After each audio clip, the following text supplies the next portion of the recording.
I've had so many people ask me, if I'm spending in Rise of Kingdoms, what should I be spending on? So today we are going to be doing a deep dive, detailed guide on what you guys should be spending your money on if you are spending in Rise of Kingdoms. The first thing I want to bring up here is you should not, I repeat, you should not be spending in a mobile game if you cannot afford it. Do not go into credit card debt if you cannot afford your mobile game spending. This is all discretionary spending. This should not be taking over your livelihood or make it so you can't pay rent. This is a video game. So if you can afford it, this is what you should do. So we are going to be doing a detailed guide. We're going to jump over to one of my farm accounts so I can show you guys everything you will be able to see right away. All right, so here we are on my farm account. You can see Moneymoto/Minamoto right in the top right here. So this is fully free to play. If you see this, that means there is no spending on the account. So we're going to click on Minamoto here and it will show you everything you're able to buy starting off. So there's a lot of things here that we're going to dive deep into. All right. So first of all, the first recharge bonus.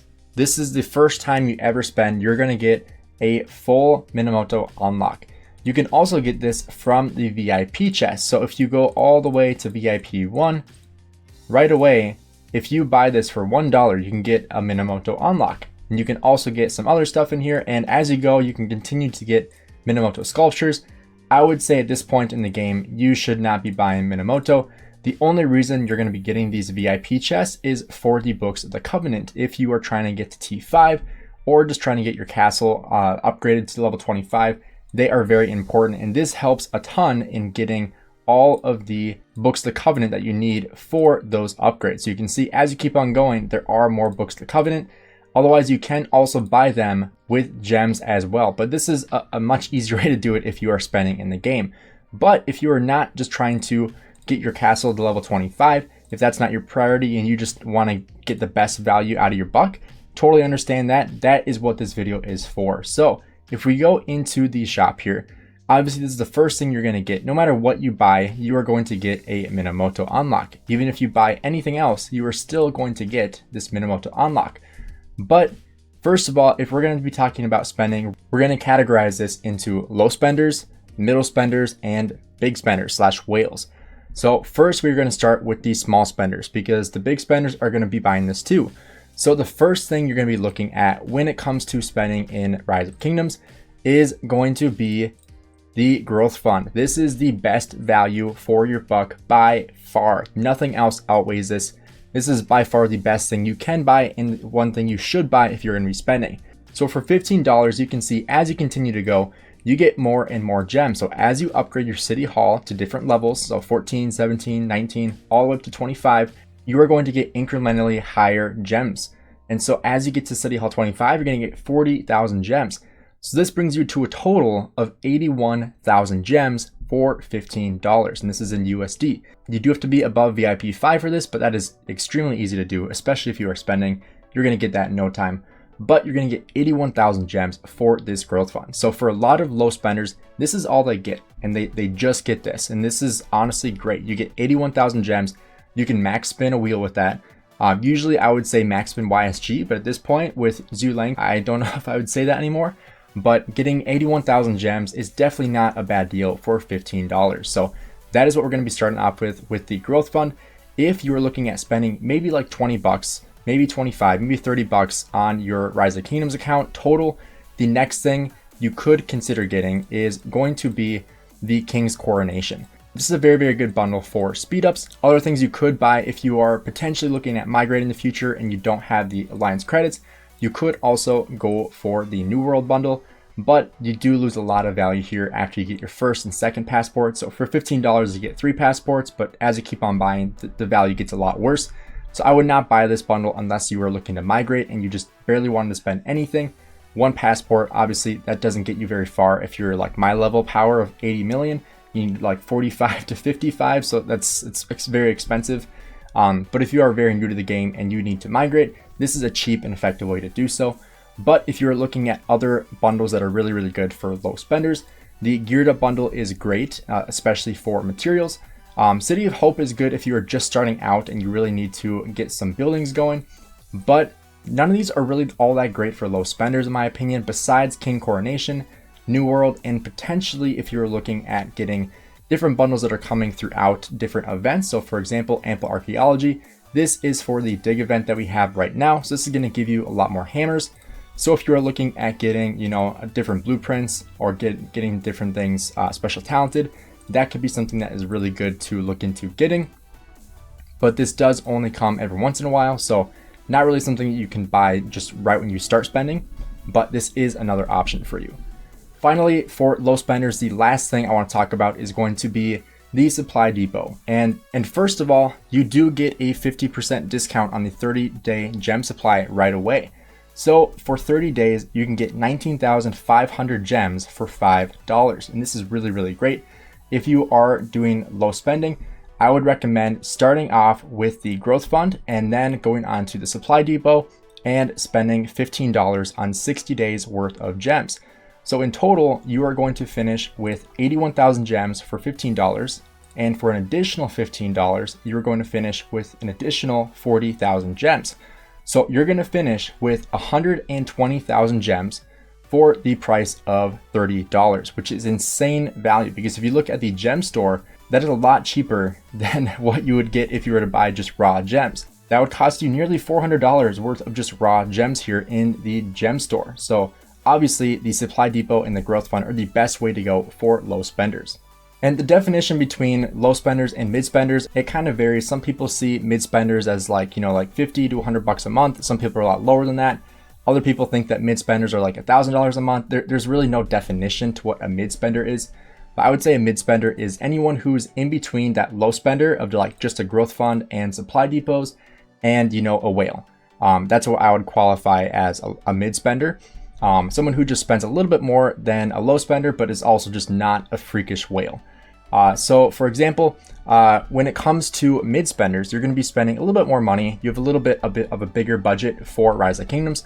So obviously you are still going to get the growth fund. You're going to spend that $15. You're probably going to have constant 30-day gem supplies. So instead of just getting it for 60 days, you probably have it every single time a recharge event comes through. You are investing more of that money into the 30-day gem supply to get consistent gems. And that's a very, very good value, because you do need to recharge 2,500 gems a day for those recharge events, which is a very great value.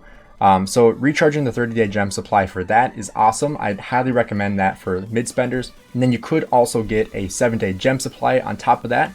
So if you do the recharge event, there's 5 days typically to get the recharge. And you have to spend basically like $15 a day to get the recharge. So it's $60 total. And you can basically do 30-day gem supply and 7-day material supply every single day and get all of that value. Or you could also just go into here and buy a couple of bundles here as well. This is when the King's Coronation would be really beneficial, because you can only get this bundle once. Once you max it out, you can never get it again. So this is a great value you can do to get the King's Coronation is during the recharge events. On top of that, you could also get some of these Ample Archaeologies or similar events that give you currency for different events. That is another great way for mid spenders to spend their money. A couple bundles that you will see a lot of people buy that I would not really recommend for mid spenders would be Call of the Ancients and Triumphant Treasures. This is because it's just, this is kind of a whale bundle in my opinion. The formations chest, you can get completely wrecked on here. We all saw chisgule spend tons and tons of money and just got absolutely destroyed with the formation choice chest. And you can get lucky, you can get super unlucky from these choice chests. And obviously, as you keep on playing, you're gonna rack up a lot more, but you are not guaranteed to get good stuff. Even if you're spending money on it, you can still get wrecked. So I would not recommend mid spenders to be spending on formation choice chests for armaments. Not really great value there. Same with Echoes of History and Legendary Warriors, just not great value. Living Legend, not great value. Geared Up could be something you could invest into, but I would probably just recommend going for the 7-day material supply. I think that'd be a little bit better value for you rather than just getting the Geared Up bundle, because I think you just get better value for the supply depot instead. City of Hope, War Machine, Fountain of Wisdom, Bumper Harvest, not great value for mid spenders.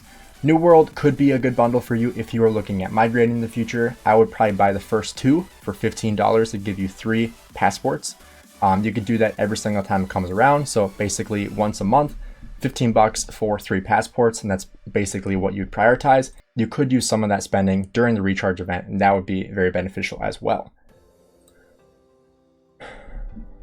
And then one other thing for mid spenders is going to be pop-ups. And that is going to come from when you unlock new blueprints. So when you unlock a legendary blueprint, you're going to get a Vanquisher pop, and you can get 4 legendary materials for that.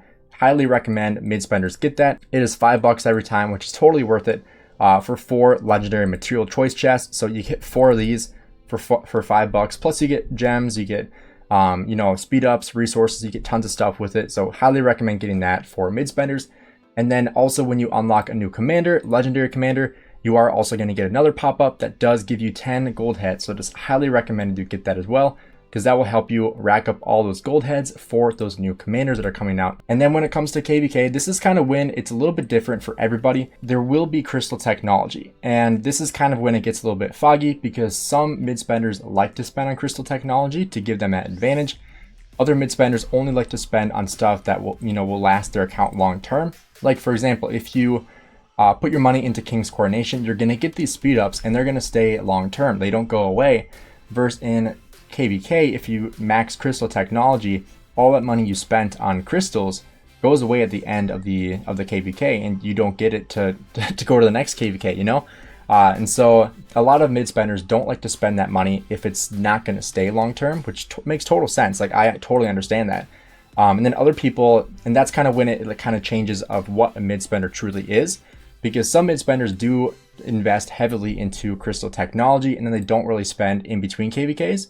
And other mid spenders spend between KVKs, but not during KVK. So there's kind of that big difference between mid spenders of people, you know, that spend for KVK and people that spend to prioritize their account progression, getting more commanders, getting more speed ups, passports, etc. And then finally, for big spenders / whales, just buy literally every single thing in the shop every single week, all the gold chests, buy everything. No, I'm just kidding. So there's going to be some things in here that you will want to buy every single time it comes out. Other things you're like, no, I'm not going to touch that. So here is what I would recommend. So obviously, Growth Fund you've had basically since day one.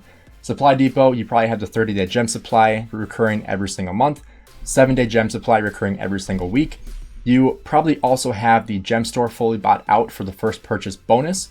I mean, after the first purchase bonus, it's not worth it anymore, and it honestly isn't super worth it to get it in the first place, but this is something you could go into as well just to get some raw gems. And then also daily special offer, you're probably buying this every single day to get, you know, garrison commanders, open field commanders, rally commanders, etc. There's going to be a lot of options you can go here for different commanders, especially now that they added a lot of new commanders into the daily special offer, which is insanely valuable for people that didn't have them expertise yet, so they could invest into these commanders as they go. But for the super value bundles, this is where a lot of whales will kind of just debate where they want to spend their money.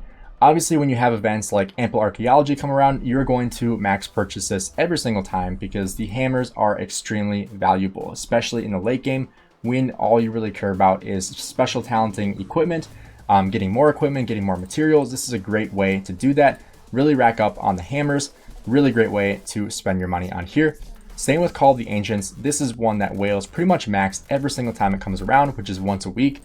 This just gives you tons of healing and training speed ups, which is very, very valuable for KVK, for training for KVK, and for fighting in KVK. Then you also have the Triumphant Treasures. This is going to give you formation choice chests, which as a whale, you're going to want to spend, you're going to want to max this pretty much every single week to allow you to get the best odds possible to get better armaments. Because, you know, the more you open, the better your odds are. You know, it's kind of like a gambling thing, like at a slot machine, you just keep on hitting the button and hope you get lucky one of the times. That's kind of what this bundle is for. I know some whales, they just refuse to spend on this because they just feel like they're in a slot machine when they use it, which is totally understandable. Echoes of History, I know a lot of people were buying this, but I don't really think it's that worth it. Unless you were very low on relic and exhibit coins, but they haven't really been adding commanders to the museum fast enough for these to really be that big of an issue, honestly. Legendary Warriors is kind of a crappy bundle. Same with Living Legend. You can get gold heads from this, but it is very expensive for those gold heads. So I know a lot of people don't really love these two bundles just because the value isn't all that there. Geared Up is a great bundle for whales because, like I was saying before, materials are very, very beneficial. Same with Crystal Keys are great. City of Hope, don't buy that. War Machine is great for those speed ups for training and for universals. Fountain of Wisdom, after you hit T5, you are not going to buy this anymore just because it's completely useless. Unless you're Justin slash Yoda808, you're probably not buying this bundle because it really gives you no value. Same with Bumper Harvest. A lot of whales, they're just buying resources outright. They're not buying bundles for resources because they can get it a lot cheaper from third-party sources, which I'm not recommending, but I know people do it, so I'm just going to say that here. And then with New World, basically whales buy this every single time it comes around because they're not going to have enough credits to surpass their power. So they're going to need these passport pages just in case anything happens. Even if they really want to stay in that kingdom, it allows them to, you know, not have to feel like crap, I don't have enough passports and I need to migrate, or like I need to join this project I want to join my friends on, and you can't afford it anymore. So a lot of whales will just max this every single time. That way they don't have to worry about passports when it comes to that time. Then with KVK, whales, you typically see them maxing KVK tech. So basically you'd probably see anybody who is like over 90 million power is probably going to max technology in KVK, because those are like your rally leads, they're your garrisons, they're your top fighters in the field. These are the people that you really expect to max crystal technology. And if you look at kill points, that is another great way to see this. If they are higher in kill points, they're probably the ones maxing technology because they have that extra advantage during KVK with that crystal technology. Then when it comes to VIP as well, typically people in the higher spending areas are going to be, you know, VIP 17, VIP 18. They've probably also finished out all of these VIP chests, you know, for the speed ups, especially for the Books of the Covenant as well as they went. That way they were able to hit T5 right away. So a lot of them do have Hannibal Barca fully expertised, even though they don't use him, just because they were buying this for the Books of the Covenant and for the stars. But at this point, you really don't need them. Some people, like, you don't really need to buy this, or, you know, this one is pretty decent because you do get some material choice chests, but the Try the Lost Kingdom sucks. You really don't need it. And then as you keep on going here, these do get a lot better value. So 40 days of speed ups, 30 blue chests, 2 legendary chests. It's pretty decent value, but it's probably $100 to buy. And then for the VIP 18, this one probably is closer to worth it. 15 days worth of speed ups, 2 legendary choice chests, and then 30 weapon blueprint fragment choice chests, which is actually really good because you can craft full weapon with that. And as we see a VIP 19 coming out, people will have access to VIP and will probably be able to get to VIP 19 immediately, which we'll most likely see here probably in the next year, I would assume. So those mega whales, the higher spenders, they're the ones that are going to be able to hit VIP 19 when it comes around, because they're already in VIP 18 and still have excess VIP in their bag here, which I obviously do not on any of my accounts, because even on my main account, I am only VIP 16. Let me know if I missed anything, if there's any other recommendations you guys would give for how you guys should spend your money, different things you should look at buying, and just things that you like to buy as a spender in the game as well. And then if you guys enjoyed the video, please do me a favor and drop a like and subscribe. Completely free to play to you, and I really, really appreciate it. And so with that, I'll see you guys in the next video.